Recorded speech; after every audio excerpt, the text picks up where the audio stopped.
Previously on Civic SciTV Africa with Stephanie Okeyo. It's the first of its kind. That's like the first project that we're doing together. But there was something that resonated with this initiative. Justin didn't. He didn't. He was preaching to us that he didn't want it to be like any other kind of SciComm fellowship, because a lot of times you still see something that is maybe holistic or so not hands-on. We wanted something very realistic, so it even required coming up with like what the modules would look like. Subscribe to catch the full conversation.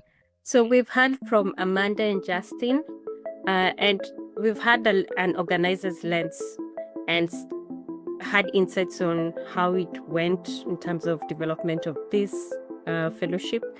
Want to flip this coin and hear from a fellow. How was the experience from them? So today we are joined by Fridolin Dossou-Sognon. Fridolin is an early career researcher with a background in environmental science, specializing in aquatic biodiversity and marine conservation. Fridolin's work focuses on revealing marine biodiversity and mitigating the impacts of biological invasions in aquatic ecosystems while advancing ocean literacy in Benin. Welcome, Fridolin. Thank you. So even before we dive into the fellowship, what was your science communication experience before joining the fellowship? Okay, thank you, Ms. Stephanie. Before joining the SciComm in Practice Fellowship, as I had little experience, I was more a scientist, and I just used to communicate with an academic public, like students. And sometimes when I go on the field for my research works, I used to engage with local communities. Then those were the few experience I had with science communication before joining the fellowship. When you say local communities with your line of work, this will involve what type of people? Okay. I can say basically I work in a port in a harbor, and then in a fishing harbor I enter in contact with fishers, and when I go on the beach with some people who come on the beach to have fun. Those people like that, they are interested about what we are doing. Then they start asking questions about what we are doing. Then we explain them what we are doing and why it is important. It is an opportunity for us to learn them some new things, to give them some advice to help them in order to bring them to change their attitude. And why did you apply for the fellowship? Could you just walk us through how you came across it? What made you apply for it? Okay, thank you. As we are saying since the beginning, I intend to amplify awareness about marine biodiversity. I want to promote ocean literacy across different stakeholders, young policymakers, local communities, and to effectively achieve this goal, I need to have some strong communication skills.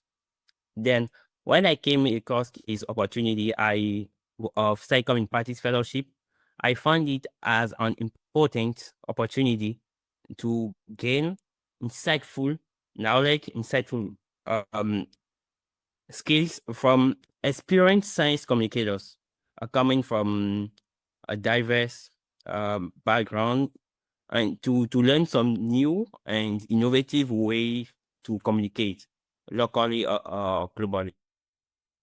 Because you work in a research space, has science communication training opportunities been easily available, or at those areas that within your research area they are easy to come across? Or this was a unique opportunity or unique one so far within your field? Okay, I will say that it is a unique opportunity so far. Even in my laboratory, I never heard talking about science communication before. And when I started scrolling on Google to find some opportunities, it was the first time I saw something like that. And what has been your experience so far? Because it's been 3 months, it's a 3-month journey. What has been your experience so far? It has been really enriching for me, even though it has been a bit, just a bit difficult. Because I'm not a native English speaker, and this was the big difficulty the big challenge that I faced. But I came across it, and I gained many new things that I can use in the future. Fridolin, what you're saying is quite interesting because we've been talking about language in terms of science communication. So when you're doing your community engagement, the main language is French. Yes. Maybe you could give the audience a background in terms of Benin, the language setup. What do people mainly speak? Yes, mainly they speak, when you meet literate people, we speak French. But illiterate people, the local language most spoken is, we call it Fongbe. So if you were to get to and do science education, what would be your Yes. first language? I know this is a little bit tricky, it depends also with the group, but what do you think would reach most people? I think it depends on the audience. If not, already the two language I mentioned are, if people are literate, they are from the north part of the country, they speak French. But if they are illiterate and they are more from the south part of the country, we will try to communicate in Fongbe. So one of your recommendations will be a fellowship, maybe in French or a French version of it. That's a good insight, just considering, it's a pilot program.